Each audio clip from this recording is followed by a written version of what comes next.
unilateral la declaró su capital en el 1980 y colonizó la parte oriental de la ciudad donde viven la mayoría de los palestinos y donde ellos reclaman estará la capital de su estado independiente.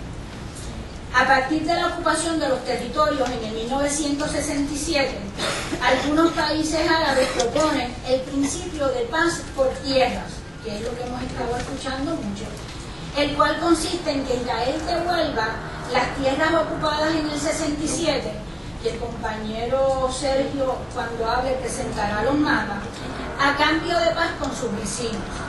Este principio se basa en la resolución 242 del 22 de noviembre de 1967 del Consejo de Seguridad de la ONU, que estableció el retiro de las fuerzas israelíes de los territorios ocupados porque era inadmisible el adquirir tierras por la fuerza, incluyendo la ciudad de Jerusalén. Otro aspecto fundamental de la Guerra de los 6 días fue la política de Israel de propulsar los asentamientos de colonos judíos en los territorios palestinos. Este, para mí, considero que es uno, o quizás el problema más difícil que confronta el Estado de Israel para lograr algún tipo de paz o de solución al problema. En la actualidad en Cisjordania viven aproximadamente, como ya mencioné, 2.3 millones de palestinos junto a más de 400.000 colonos judíos, lo cual incluye a aquellos que viven en Jerusalén Oriental. En los altos del Golán viven alrededor de 20.000 colonos judíos. Según la BBC, los asentamientos de colonos judíos juntos a terrenos que Israel cataloga como de seguridad militar, muchos de ellos donde está el agua, lo cual es un secreto de Estado para Israel, ocupan alrededor del 40% de Cisjordania. Es decir, del 22% que le correspondería para el Estado palestino, de ese 22% que Israel controla el 40%. ¿Cómo llegamos a este porciento tan alto? O sea, al sumar las tierras que ocupan los asentamientos de los colonos, los enclaves militares que a su vez están unidos por la red de carreteras controladas por Israel para uso casi exclusivo de los judíos, mediante un sistema de 71 controles o los famosos checkpoints que vemos en las noticias. Israel plantea que para poder proveer seguridad a sus ciudadanos es necesario esta red de carreteras y los 71 controles de acceso. Los controles se desarrollan como consecuencia de la primera intifada en el 1900, a partir de la década de los 80, los ataques suicidas en los 90 y la segunda intifada en el 2000. Como parte de este esquema de seguridad es que el entonces primer ministro israelí Ariel Sharon inicia en el 2002 la construcción de la valla de seguridad o, como llaman los otros, el muro del oro. El resultado de la valla, los asentamientos, las carreteras y los controles ha sido la fragmentación del territorio palestino de la franja occidental, la reducción del territorio que le corresponde a los palestinos y finalmente saca a Jerusalén del este del territorio de Cisjordania y lo anexa definitivamente a Israel, en esto en violación a las resoluciones de la ONU. La otra cara de la moneda es que los palestinos viven segregados como consecuencia de esto.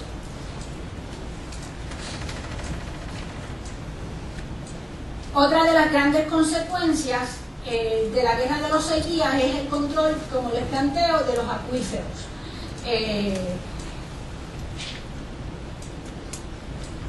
Esta política de seguridad de Israel, tenemos que tener claro, limita la movilidad de los palestinos con unas serias consecuencias económicas, donde para el 2002 el 67% de los palestinos vivían bajo el nivel de la pobreza con menos de $2 al día.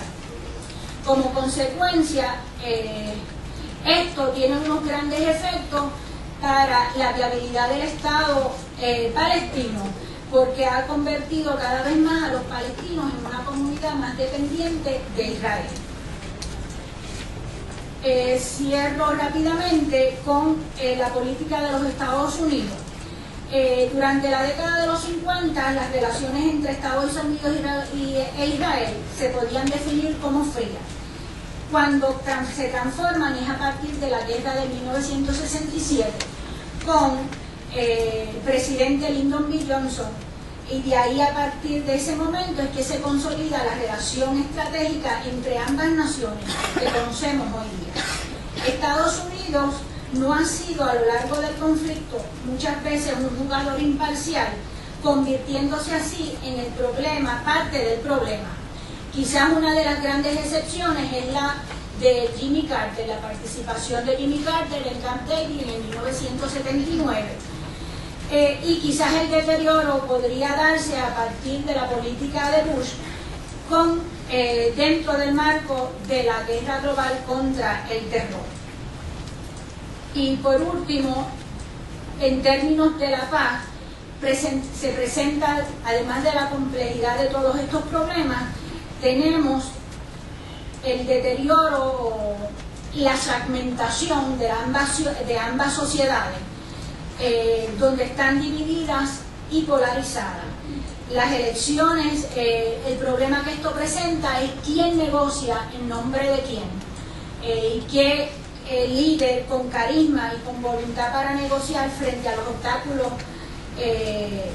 que pueden presentar pequeños grupos que dentro de la polarización se les otorga más poder que lo que realmente pueden tener. Quizás en esto vengo de frente la experiencia de todo el proceso de negociación de Irlanda del Norte, de cómo se logra vencer estos obstáculos. En esto les dejo, no tomo más tiempo, ya me tocaron la campana. Así que cualquier cosa, lo que es relativo a Irán y el conflicto de la competencia entre chií y suní y los problemas internos de los países árabes que siguen en el conflicto, pues cualquier cosa en términos de las preguntas los tocamos. Así que pues, muchas gracias.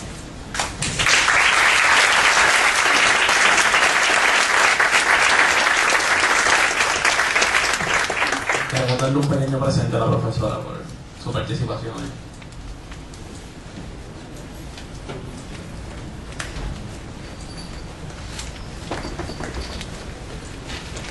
Bueno, habíamos quedado que íbamos a echar la suerte para ver cuál de los dos iba a hablar primero. Algo lo que quieres, Caro Cruz.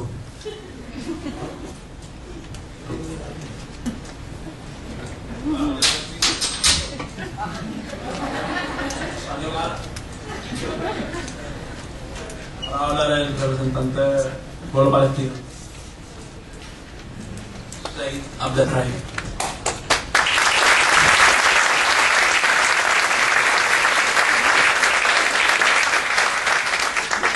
Queremos dejar claro que cada panelista tiene 15 minutos, se le va a avisar. ¿Ah? Te confío. Cada panelista va a tener 15 minutos, se le va a avisar con la campanita cuando le queden 5 minutitos. Durante las presentaciones de los panelistas, míralo ahí.